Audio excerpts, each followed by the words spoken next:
already mentioned the story of Azut. Let's see what happened with Muhammad and his cousin before the incident of Azut during the night. Remove his clothes, become totally naked, and sleep with him in his bed. And he was Ugh. touching him and he was smelling him. And he said, it's the smell of musk.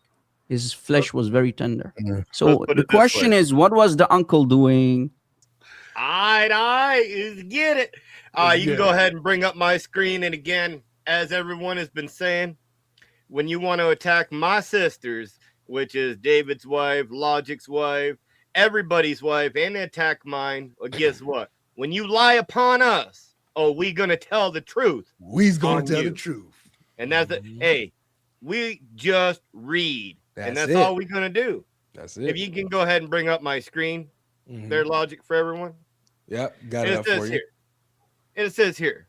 Once Abu Dar came to the and before I get started here, I had to go back 2 years to the Islamic Deliminator's X profile, and he had this ready to go. And it says Mm. here, once Abu Dar came to the Messenger of Allah, while Jibril was in the form of Dia al-Kalbi. That was one of Muhammad's companions of the Holy Prophet. In a private meeting with the Messenger of Allah. He had a private meeting with him, y'all. When he saw them, he turned away from them and did not want to disrupt their conversation. Jibril said, "Oh, Muhammad, this was Abu Dahar's passed by us and did not offer us a greeting of peace. Had he done so, we would have responded to his greeting. Oh, Muhammad, he has supplication with which he prays and is well known amongst the inhabitants of the heaven. When I will ascend, ask him about it." So when Jibril left, Abu Dar came to the Holy Prophet and of Allah and said to him, "Abu Dar, what stopped you from offering us the greeting of peace when you passed by?" He said, "O Muhammad, the messenger of Allah, I thought the person that was with you was Dia al-Kabi in a private meeting for Mm. something of your affairs." So he's like, Abu Dur, he's like, "Hey, you was getting busy with Dia al-Kabi. I didn't want to, hey, I wouldn't put peace upon any of that." And then, and then he said he had offered us greetings of peace. We would have responded his greeting. When Abu Dar learned that it was Jibril, he, Allah knows well, extremely regretted his not offering the greeting. And we can finish with the discussion here. But what I want to say is, what is Muhammad doing in a tent in a private meeting with Dia al-Kabi, which was a homosexual and I believe was known to be the best looking man in Arabia? Hmm. Hmm. Mashallah. Mm-mm-mm. Wow. Guys, what's that hadith? Isn't there's a hadith that where it says Muhammad was bewitched, that he was to the point where he thought he was having sexual intercourse with his wives, but Yes. he actually didn't. What Yeah. hadith is that? I thought it Wrong said word. that It's he in was. Sahih al-Bukhari. It's in Sahih al-Bukhari mentioned, but also we find in Tafsir ibn Kathir and many other sources where Aisha herself admits that Muhammad was under the black magic spell of Satan for 6 long months. Other sources will even say a long year, 1 long year. Yeah. And Rob, So wasn't he even humping the floor? he was effing nothing but hot air, to be honest with you. Yeah, he wouldn't do it. He was just, you know how dogs get out there and they just do the motion in the air? Yeah. That was Muhammad just doing the motion in the air. Imagine being a Muslim, seeing Muhammad walking on the streets of Mecca and Medina and doing that thing in front of you. What would you think about your prophet, your beloved prophet? Would you think that he was a madman for 6 months at least, according to the Oh, Islamic sources? could you imagine that? We all came for a meetup and all of a sudden Logic pops out and just starts humping the air in front. Like, come on. And that's the best example and pattern of conduct for all Muslims, imagine. For all mankind. That's crazy. Wow. So So Chris pointed out that Diha was known for being super hot. Let me just point out, Al-Dahabi said there's no doubt that Diha was the most handsome of the companions in Medina. Another hadith by Ibn Abbas, it says, when Diha arrived from Syria, not a single teenage girl stayed indoors. They all went out to gaze at him. That's how hot he was. And that's and in another version, it says, when Diha arrived in the city, not a single woman, even the secluded ones, stayed indoors. They all went out to see him. And there's one that they think is exaggerated, but it said pregnant woman would miscarry when they saw Diha al-Kalbi. That's how hot he was.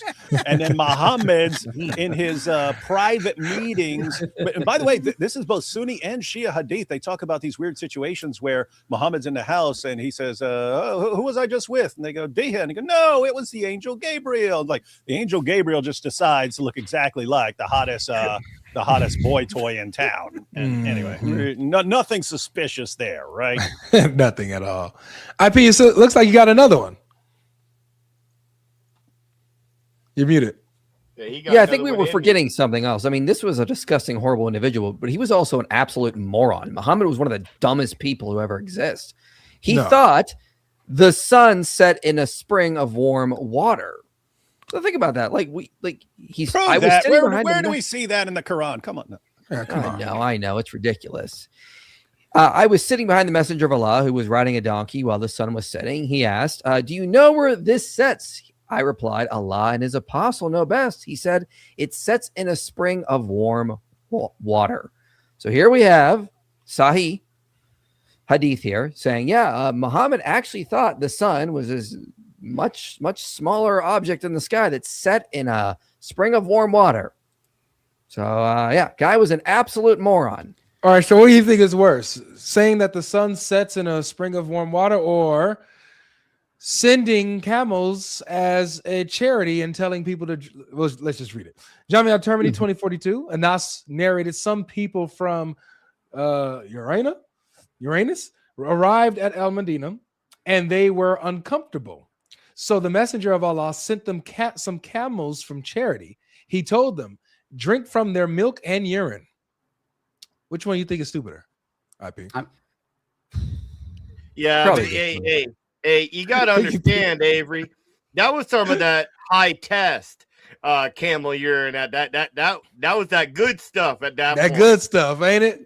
Come on, you know that science agrees that urine is good for you, especially camel urine. Come on. Oh yeah, absolutely. That's medical. That's medical. Oh, it's great Sahih, by the way, if anyone's asking. They got to come from Arabia, though. No other camels from nowhere else. Mashallah. Yeah. Straight from the Prophet, too. Straight from You think this is stupider, IP? I think this is pretty dumb. I mean, like any moron can know that's unsanitary. He didn't know that apparently. I mean, like you can pretty stupid. I mean, like they're stupid in different ways, right? Like if you say, hey, if you're so stupid, you think the sun sets in a muddy pool and the sun is super small and sets in this pool, and there are people who can live there, and so there are people who live, right beside where the sun sets and so on. That's really stupid, but it's not like harmful to it's not bad for your health. Whereas, I feel sick. Oh, let me go drink whatever comes out of that camel. That's just, it's not going to do well for you, right? That's something that could actually screw up your health. So they're stupid, but in different ways. Yeah, the bad part is. But guys, if you think that camel urine is bad, what about the Sahaba literally fighting over the urine of the Prophet of Islam? And we know that there are multiple reports, authentic reports, where Muhammad used to pee in a bowl. He had a special bowl under his bed, and the Sahaba were drinking his urine because it was a very blessed urine of Rasulullah. But it would cure you of all future stomach problems. So what's the harm? And secure you from the hellfire. Just one question on the last hadith here. Muhammad didn't specify female or male camels. So what milk are they drinking?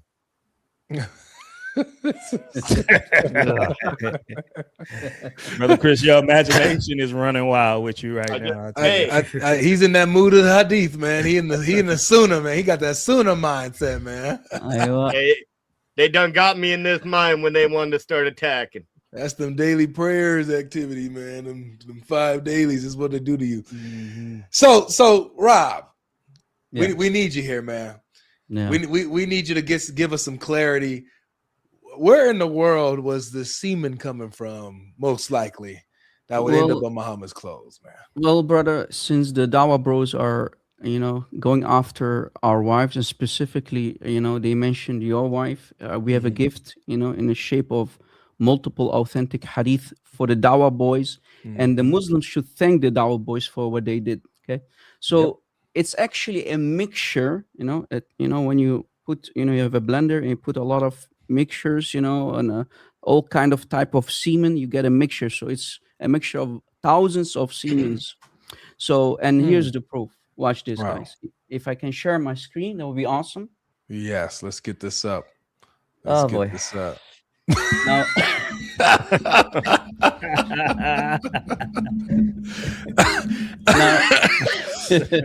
I'm gonna be honest. I was not prepared for that. I was not prepared for that. Now, I got a question before you start, Rob. yeah. Is that Muhammad, and is that one of the kids, which would be Ibn Abbas? Would that be Ibn Abbas riding Muhammad right there? No, those are the Zut, bro. Come on. I just love he's- how happy the kid looks. He just looks like having a great time. So most of you already heard about the story of Zut, and we've been talking about it for the last, let's say, 5-6 years. And I want to thank Brother David for blowing it up on social media. Most of you already heard about the Zut story, the night of the jinn. And I will show you guys how it looks like in the Arabic sources. And I want to ask everybody to think with me here. And I will add a thing, guys, on top of the story that most of you never heard of. So we're going to go straight to the Arabic. Watch this. The story that we heard is found in the main source, Musnad Ahmad, Musnad al-Imam Ahmad ibn Hanbal. So this is the founding father of the Hanbali madhab, or the Sunni Islamic jurisprudence. Hadith number 3788, that's the hadith number. So if you want the reference, it's Musnad Ahmad 3788. And here's the page 583. Page 583, as you see on the screen. Musnad Abdullah bin Mas'ud on top, chapter 25. And we go straight to the hadith number 3788. So this is the story about the night of the jinn, better as Zut. Okay. It says here, ثُمَّ إِنَّهُ ذَكَرَ هَنِينًا كَإِنَّهُمُ الزُّطْ. And he mentioned Haninan كَإِنَّهُمُ الزُّطْ. Now, most of you will think, hey, this means he mentioned a group of Haninan and as if they are a Zut. But the word Haninan is the most essential word. And then here it says, فَجَعَلُوا يَرْكَبُونَ رَسُولَ اللَّهِ. And they started to ride Rasulullah in the bottom. If we go to the footnote of this hadith, in this printing, according to this publishing company, look what it says. Haninan, Hanin, jam'ahin, wa huwa udu ar-rajul. So this group of jinn, these creatures, they were not only riding the Prophet, but they came in the shape. These were creatures who looked like eggplants and bananas who were riding the Prophet. But if the Muslims want to refute us and say, well, it didn't happen to the Prophet in a sexual way, what do you think these creatures were doing to the Prophet if they came in the shape of male private parts, male penises? And this is the most essential one. Aninan. Brother David Wood, you have probably heard about the story, the authentic hadith that talks about if you brag about the pre-Islamic period, the Rasulullah said, go bite your father's hin. Go bite your father's same penis. word? It's the same word. Hin is the singular word. Haninan is the plural form. Boom. Boom, boom. Try to refute this, Muslims. Try to refute this. So wait. So summarize it. What exactly is happening? And just summarizing this hadith, Rob. Yeah. So if we go back, we start from the beginning. It says that Abdullah bin Mas'ud is with the Prophet. So the Prophet takes Abdullah bin Mas'ud, the eyewitness, with him in this hadith. and they go to a place called Kada wa Kada, which means such and such place. That means we don't know what the name of the place is. Then Rasulullah draws a circle in the sand, a magic circle basically, and he tells the eyewitness, Abdullah bin Mas'ud, the companion, to make sure to sit in that magic circle that he just drew for him in the sand. Do not get out of it, else you're going to die. Ya Abdullah bin Mas'ud. So I'm not sure why Rasulullah didn't follow his own advice, but maybe Muhammad liked it. So let's see what happens. Muhammad then goes to a distant circle. So Abdullah bin Mas'ud is seeing everything.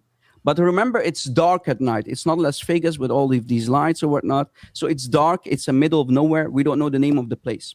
So what happens is Abdullah bin Mas'ud sees then a group of creatures. A group of creatures. They are completely naked. They have no clothes on.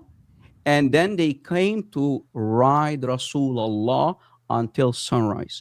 And remember the essential word, Haninan, hin. These creatures literally came in the shape of penises. That's the entire story in a nutshell. Wow.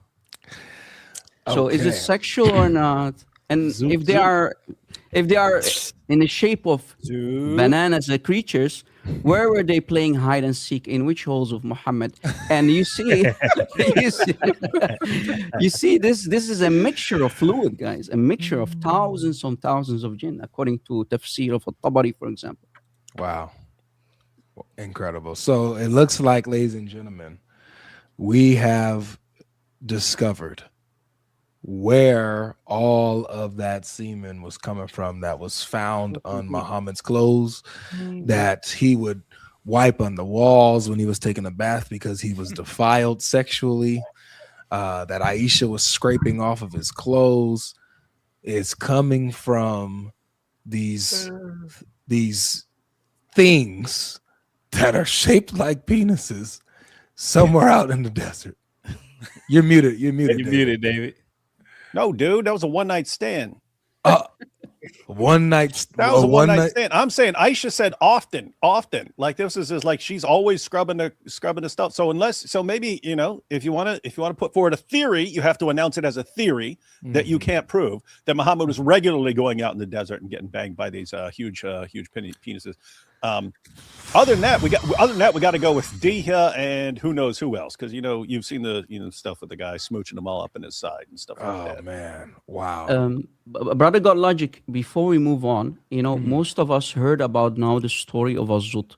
But what happened previously in the life of Muhammad is even more bad. And guys, slowly we have to feel sorry for the Prophet, because I have another surprise if the brothers, but if there is someone else who wants to go before me. I just wanted to say, Rob, after Muhammad was ravaged by the Zut nation there all night, he was so tired and he was so heartbroken, he had to do that walk of shame all the way back to Ibn Masud, and he was like, hold me, Ibn, hold me, man, show me some love. You sure it was a walk of shame? You sure he wasn't over there enjoying that? Well, actually, he put his head on his lap and he said, "They hurt me." He even admits that he was hurt. Well, by the way, that's one of the weird parallels, right? Like you can see completely different stories in completely different sources, like the stuff with Diha al-Kalbi. I pointed out you got them in Shia sources and in Sunni sources, completely different stories. But what they have in common is that Muhammad is saying, hey, when you see me in my private meetings and so on with Diha al-Kalbi, it's actually the angel Gabriel. So don't, if the vans are rocking, don't come and knocking, right? But you have those parallels, and it's like, what if, assuming someone was making this up at some point, why are they making it up in all these different sources and coming up with similar details? But on that issue of going to sleep on Ibn Masud's lap after, because his butt's all worn out, and he wants to go to sleep on Ibn Masud's lap. You had that in the Shia source that Chris put up. The passage continues, and Muhammad was sleeping on Diha's lap, supposedly, of course, the angel Gabriel, and then Muhammad's sleeping when someone comes in, and then Gabriel, aka Diha, is like, okay, let me ease on out from under you, and then the other guy gets under him because Muhammad liked to sleep after whatever he's doing. He liked to go to sleep with his head resting on a man's lap, and that's in totally different sources, totally different stories. But the parallels are it's after Muhammad's getting banged in his butt and he likes going to sleep on a man's lap with his head on the dude's junk after each time. That's just weird stuff. Like weird parallels. In New Testament textual criticism, we call these undesigned coincidences. Now we are finding these undesigned coincidences. You have to make undesigned coincidences of the Hadith. Yes, there's so many we're finding here. It's incredible. Just do that story. Hey, I got one question though. What was Ibn Masud doing that whole time? He was just watching Muhammad. Some people like to watch. Some people like the watcher. He was scared, man. He was like the Warner to sit back and watch it. Just like the Warner. He was watching like the Warner, man. This guy. Here's one more thing, guys. What many Muslims don't know, it's 100% sure that the Hadith is Sahih. Well, some Muslims try to refute it or try to throw it under the bus. But what they don't know is that there were multiple nights. So I want everybody to take notes. There were multiple nights called Night of the Jinn, where Muhammad used to go alone. Lord knows what happened to him when he was alone. But this one incident, this particular night, he took Abdullah ibn Mas'ud with him. So most Muslims don't know that there are multiple nights of the Jinn. We have the report of the eyewitness here. But we also know that Muhammad used to go alone. And I can show you source after source where it says, where from the mouth of Abdullah bin Mas'ud, he admits that the Rasul took him with him during that particular night. So make sure to take notes. Hey, Rob, wasn't he out there trying to read them the Quran and teach them the Quran? Yeah, he was reading the Quran while he's being zutted in So the did the center. Quran make them horny, or was they just already horny when they showed up? Well, actually, if you go to the ready for ayah, action, man. They're always ready. Oh, okay. yeah, well, actually, if you go to the ayah itself, it says Allah sent these jinn on Muhammad. So Muslims should not be angry with us for reading their authentic sources. They should be angry with Allah for sending these jinns to ride the Prophet all night long. It's just like, hey, Abdullah, what do you think of these al-Zut? What do you think of them? They're pretty cool, huh? Well, I know about this club in the middle of the desert. Do you want to come with me? We go read the Quran. I like to think the guy's having like an absolute breakdown. He's like, hang on a second, wait, no. And he's just like, what the hell's going on? And on the way home, it's just awkward silence. And he's like, are we going to talk about what the hell that was? Muhammad, but yeah, it sounds like Muhammad's like, hey man, you want to go out in the desert for a little party? And he's like, I don't know, man, you may be into some extreme stuff. He's like, how about you just watch the first time? Yeah. How about you just watch and then you can decide whether you want to join in later. Don't step over that line or you will be destroyed. Trust me. But also the magic circle. Remember the magic circle. Remember in the Quran, Muhammad is accused of being a magician. Sahir. He's called a magician. Why? Because this guy is always surrounded with jinn squeezing him in the cave, claiming that it was supposedly a prophet. He never said that it was a prophet. It was his wife Khadija, because he said, Zammiluni, cover me, Khadija, I've been touched by jinn. And Khadija said, no, Allah will never embarrass you like that, So she didn't even see the creature. But remember, it's a magic circle. So Muhammad was truly a magician, and he was always, doing necromancy and whatnot. So that's very also an important detail. Can someone... Go ahead. Can someone get that? So that Thaddeus has a hadith he wants to share next, and then Chris go ahead and ask your question. But can someone get that hadith about Muhammad bathing in that well? I already got it up. You already got it. I got one. Yeah, it's Sunan Abu Dawud, like number 6 or 7 or something like that. I think it's both 6 and 7. Sunan Abu Dawud. Nice. Yeah, you don't have to put up my screen or nothing. I just had a question. Because Ibn Masud was the first watcher, and Muhammad drew a circle around so he could watch. I'm just wondering, did Adam Saleh and Sneeko draw the circle for Warner too when he was watching? You bet. Dude, that's disgusting.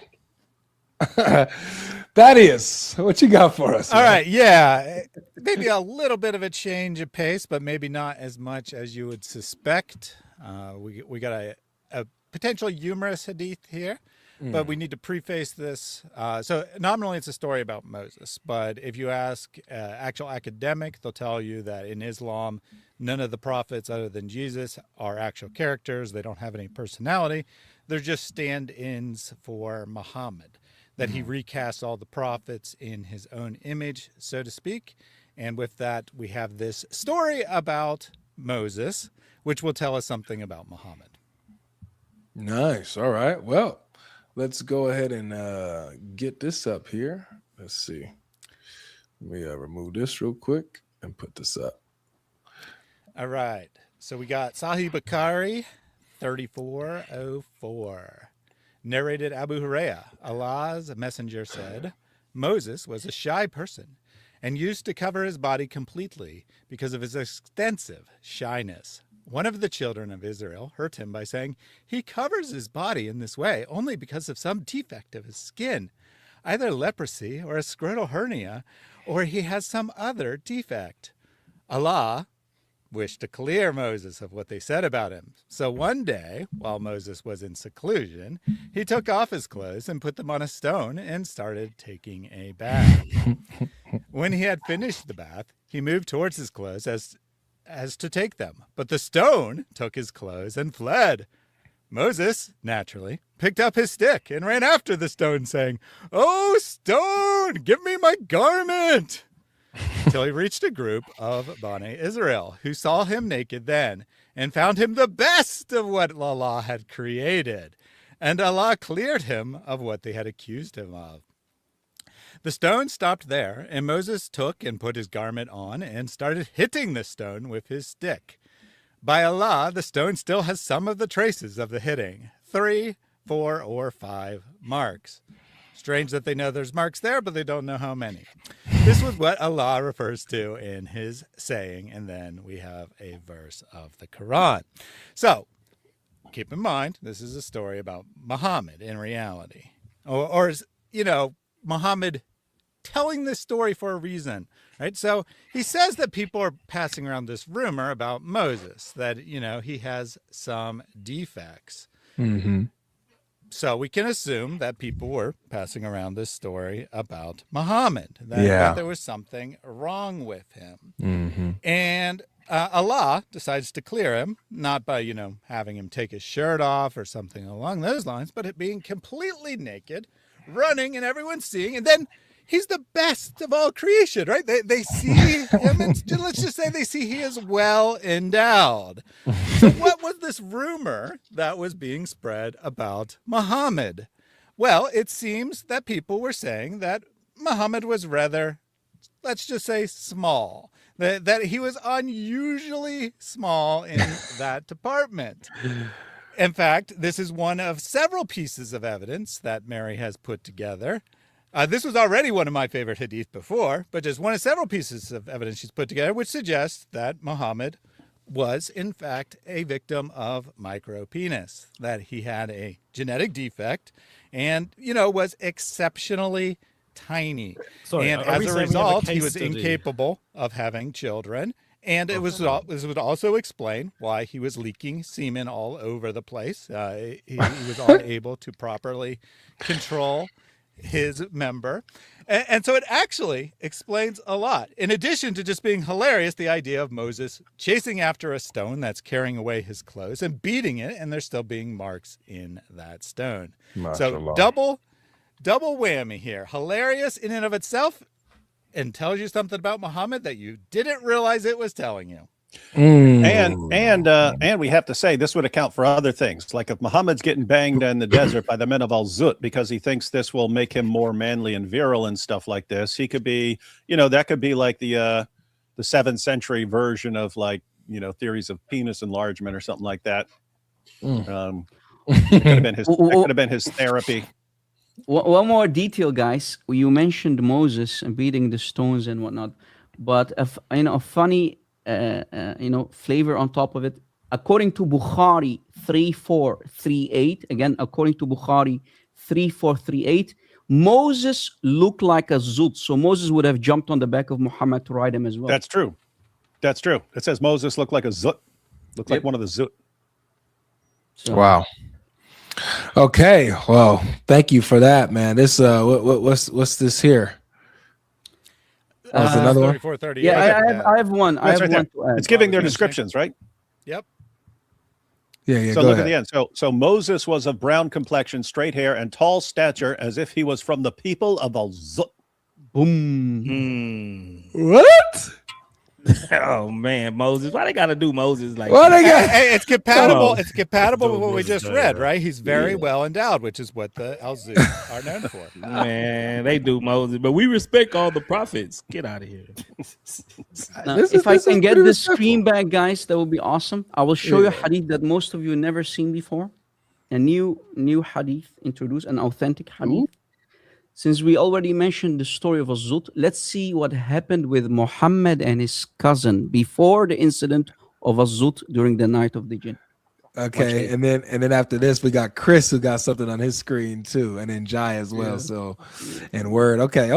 We got a nice little flow going. Remember, sponsored by this episode. This live stream is sponsored by Orthodox Muslim and Muhammad Hijab for slandering our wives and the other Muslims for slandering our loved ones, slandering Than and trying to dox us. All of this is due to the Dawa bros because they can't debate us, they can't beat us intellectually, they can't beat us spiritually, so they have to spread lies, try to intimidate, attack Chris, punch David when they go out to challenge them for debates. So guess what? This is all we're gonna do is read about Muhammad. Okay, Rob, where's your screen at? Let me see where your screen is. Where's your screen? Where's your screen, Rob? Are you sharing it? Yeah, I'm sharing it. You can see it? I don't see it anywhere. Okay, Unless I'm tripping, hold on. Do it again. Share screen. All right. No, what about now? There we go. There There it is.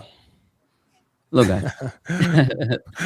So this one is for brother Chris for what happened, with the backstabbing, So this one, shout out for brother Chris, a true warrior. This one is for you, brother. Look, our prophet was Zutut. So we know the story. Look what happens in the following authentic hadith. In the book of the Ibn Hajar al-Asqalani, the exegete on Bukhari collection, he has multiple books. One of them is called Al-Isaba fi Tamiz al-Sahaba, volume 4, and the cover is on the left. On page 11, this is the hadith that most of you never seen before, so this could be new. Page 11 on the left, we scroll all the way down, we have an authentic hadith. Hadith sahih ala shart Imam Muslim wa wafaqahu al-Dhahabi. So al-Dhahabi agreed that this hadith is sahih, the student of Ibn Taymiyyah, and as you see, it's on the condition of sahih Muslim. So it's authentic like any sahih Muslim hadith. Let's read.